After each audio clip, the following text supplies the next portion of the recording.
Hey, take a look at the phone in your hand, or, the coffee on your desk. Have you ever really stopped to think about how they got to you?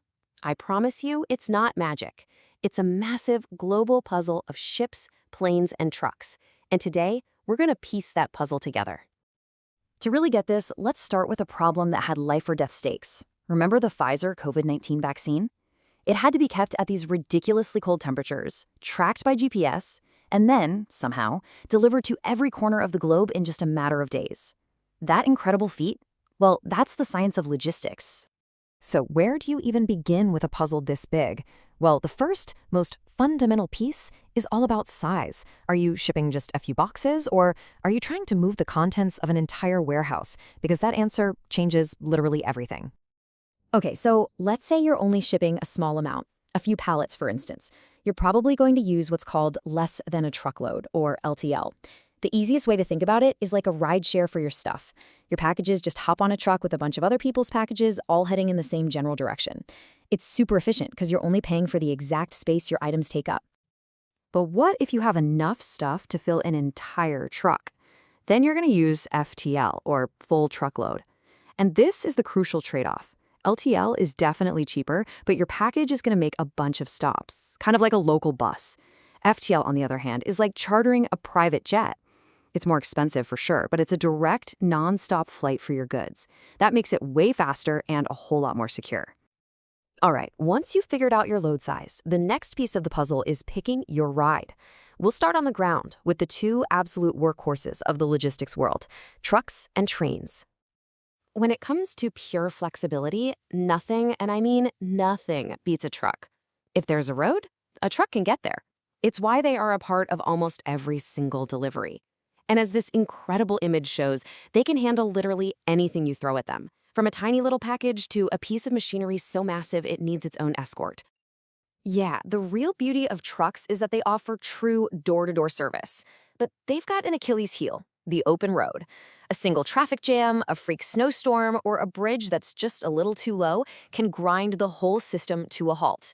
And on top of that, a growing shortage of drivers is putting a major strain on this vital part of the puzzle.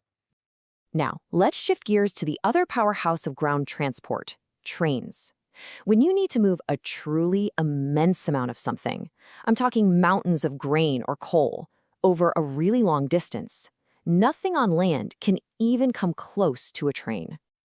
You know, the number one advantage of rail is cost. It's just incredibly energy efficient, which makes it dirt cheap for moving massive quantities. The obvious downside, though? A train can't exactly pull up to your factory or your front door. The rail network only goes so far, so you're almost always going to need a truck for that last mile of the journey.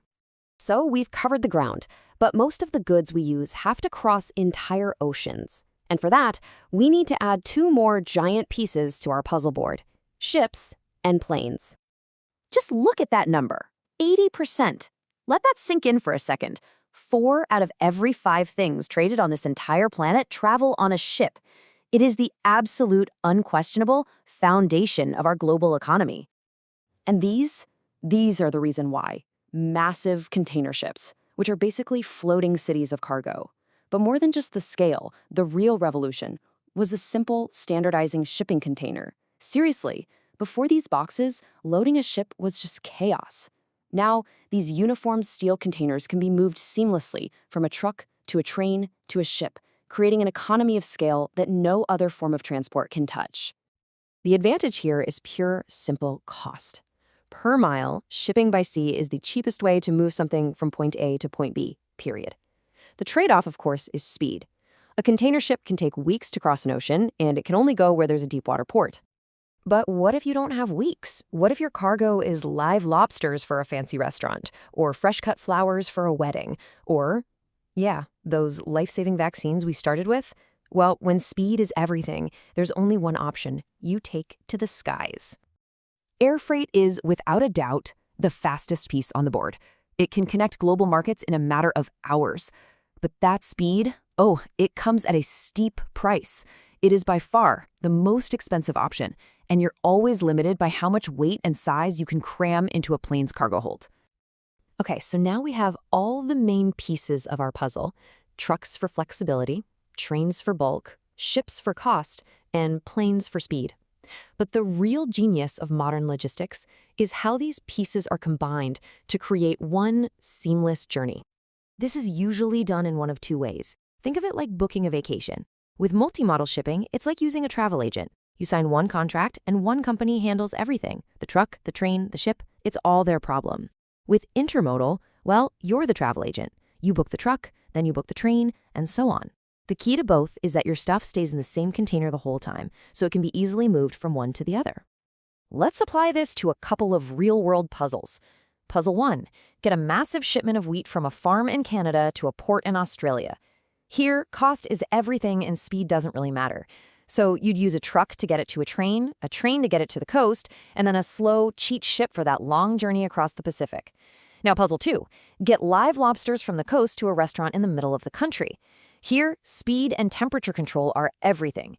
You'd use a refrigerated truck to the airport, a cargo plane for the long flight, and another refrigerated truck for the final delivery. See? 2 different puzzles, 2 completely different solutions. You know, with a puzzle this complex, sometimes pieces get broken. And as these images brilliantly show, whether it's a multi-ton shipping container getting totally crushed at sea, or your Friday night pizza getting mangled in the back of a car, the core problem is the same: a failure in handling.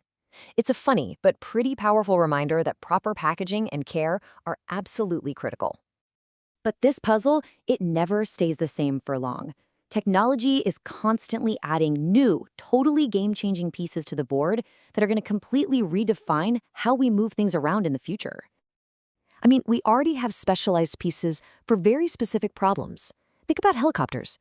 They're used for these incredible heavy-lifting jobs, like placing an HVAC unit on top of a skyscraper or an antenna on a remote mountain peak. They solve last-mile problems in places where there are literally no roads. And check this out. This is an incredible development. Drones are moving beyond being just a hobby. They're now being used for the most critical deliveries you can imagine, flying human organs for transplant between hospitals. This isn't science fiction anymore. It's a game changer that's happening right now. And if we look even further into the future, some companies are working on the ultimate puzzle piece: rockets that could deliver cargo, or maybe even people, anywhere on Earth in under an hour. It sounds like something out of a movie. I know, but it's a real concept that could completely rewrite the rules of global logistics. So the next time a package arrives at your door, just take a second before you open it. Remember the puzzle. Think about the incredible, invisible system of trucks, trains, ships, and planes that all had to work together perfectly to get that box to you. Think about its journey. What pieces of the puzzle had to fall into place for it to end up right there in your hands?